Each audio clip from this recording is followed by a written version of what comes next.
Баршаңызға сәлем. Бүгін жаңа жылдық безе дайындаймыз. Өте дәмді әрі қолжетімді ингредиенттерден жасалады. Ең алдымен суды қайнатамыз. Жұмыртқаның ағы мен сарысын бөлек ажыратып аламыз. Сарысы түсіп кетпеуі қажет және ыдысымыз құрғақ болуы қажет. Қант қосамыз. Миксердің көмегімен араластырамыз. Бірінші ақырын араластырып аламыз. Сосын миксерімізді қосып көпіртеміз. Жұмыртқаның ағынан қантымыз 2 есе көп болуы қажет. Жақсылап миксердің көмегімен осылай водяная баняның үстіне қойып араластырамыз. Бізде аппақ масса шығу қажет. Сағат тілімен көпіртеміз жақсылап.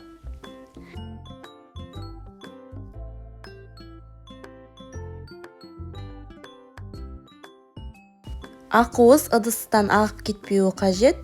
Осындай масса шығады бізде. Кондитерлік қалташаға насадка салып, ішіне ақуызымызды орналастырамыз. Менде ақ және жасыл болады. Аққа мен ешқандай краситель қоспаймын.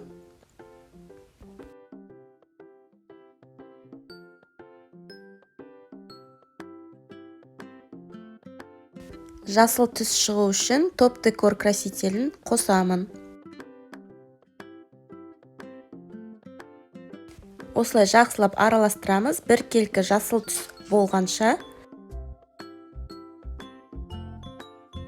Қалташаға орналастырып дайындап қоямыз.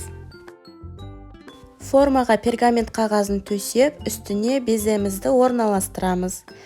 Видеода көріп тұрғаныңыздай, кезек-кезек үстіне орналастырып шығамыз.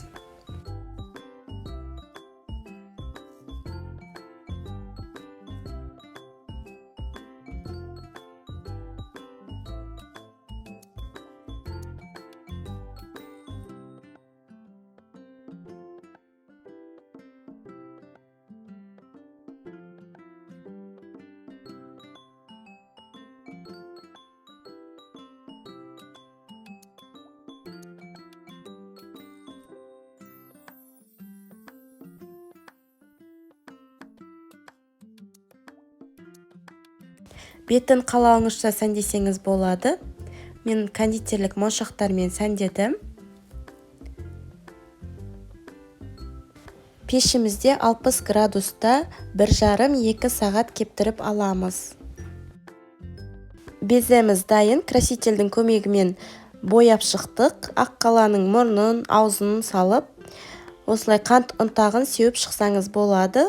Өте әдемі әрі дәмді жаңа жылдық тәттіміз дайын болды. Осылай қант ұнтағын сепсеңіздер қар сияқты болып тұрады. Жаңа жылдық дастарханның сәнін келтіретін тәттілеріміз дайын.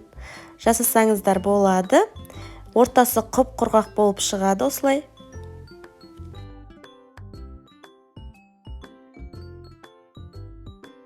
Сіздермен болған Әсел. Каналыма тіркеліп, лүпіл басуды ұмытпаңыз.